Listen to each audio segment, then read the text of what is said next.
Ayon kay De La Rosa, kasama sa Duterte Block si Senator Amy Marcos na kapatid ng Pangulo at inendorso ni Vice President Sara Duterte nitong Oh.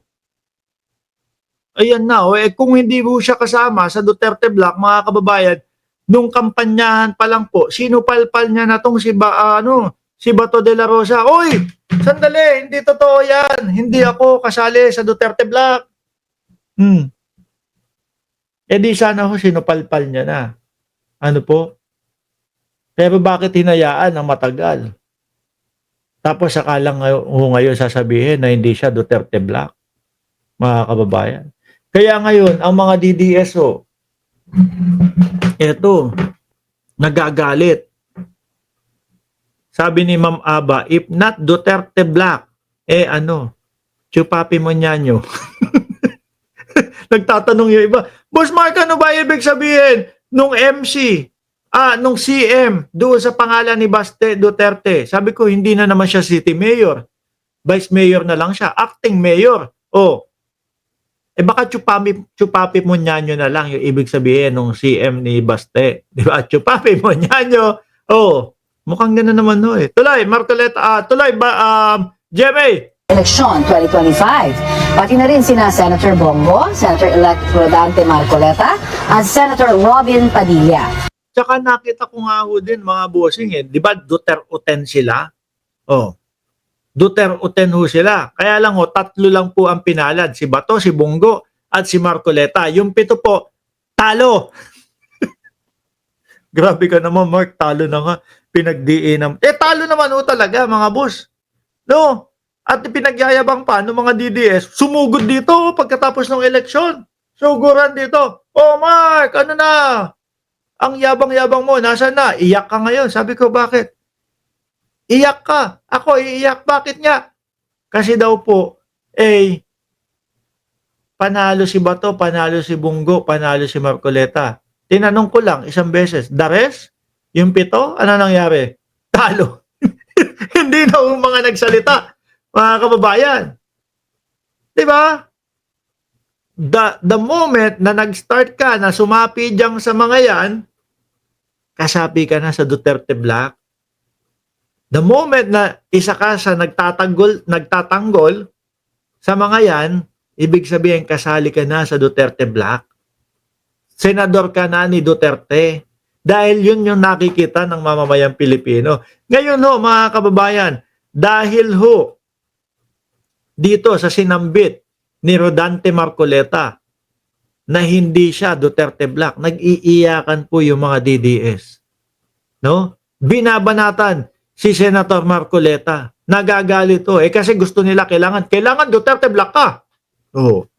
Ganun po kasi sila Kailangan kasali ka sa amin. Parang fraternity.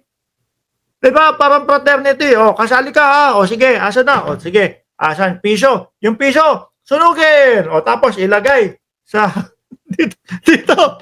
Ayan, Duterte Block ka na. Ngayon kailangan magtanggol ni Banat Bay mga kababayan.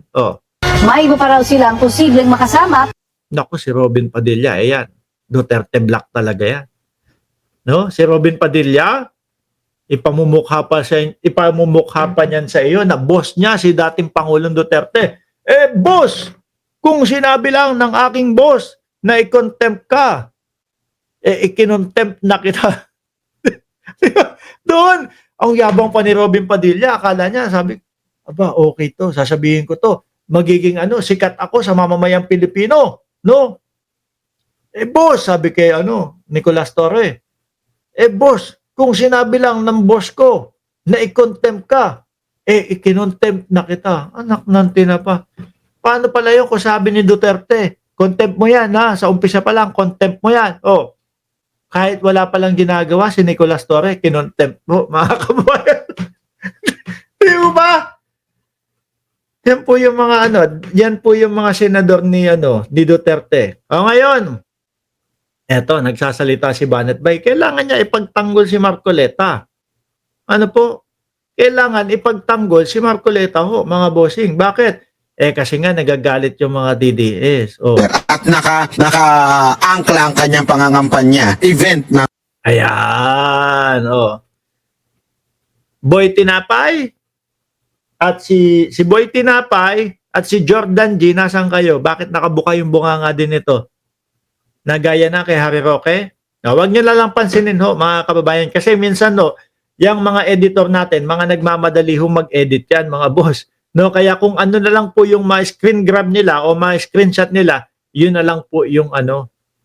Ito naman si Ma'am Aba. Sipahin ko na lang kaya to si Ma'am Aba. Oh. No, pinapahirapan ho tayo. Kunyari lang yan, gusto lang ho akong pagmatin yan. Gusto lang ho ang paganahin yung arithmetic ko niyan. Oh, sabi niya, ayan, 40%, 40 and 40.13% ang nakalike na daw ho, mga kababayan. Siyempre, sasagutin ko yan.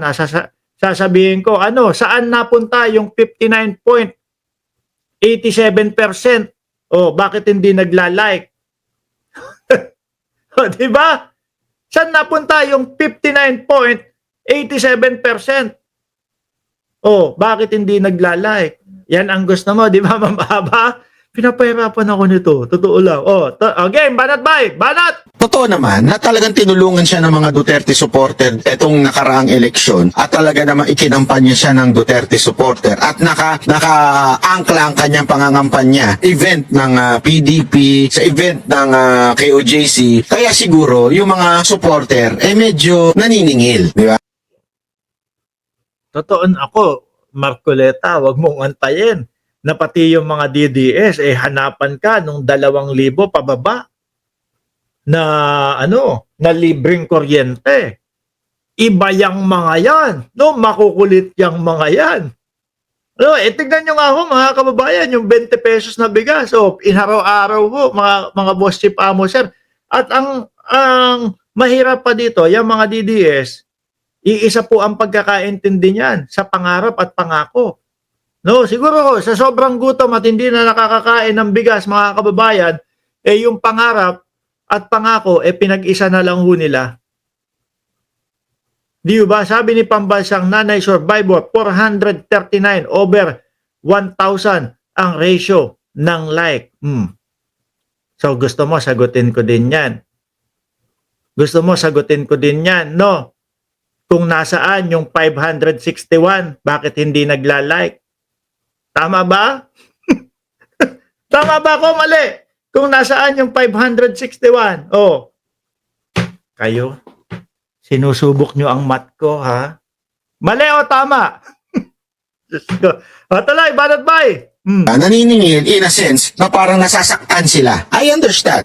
Kahit mo ako kung talagang hindi ko iisipin. Makikitid naman kasi mga utak niyan. Di ba? Hindi minsan hindi mga nagbabasa ng sitwasyon yan . Oh.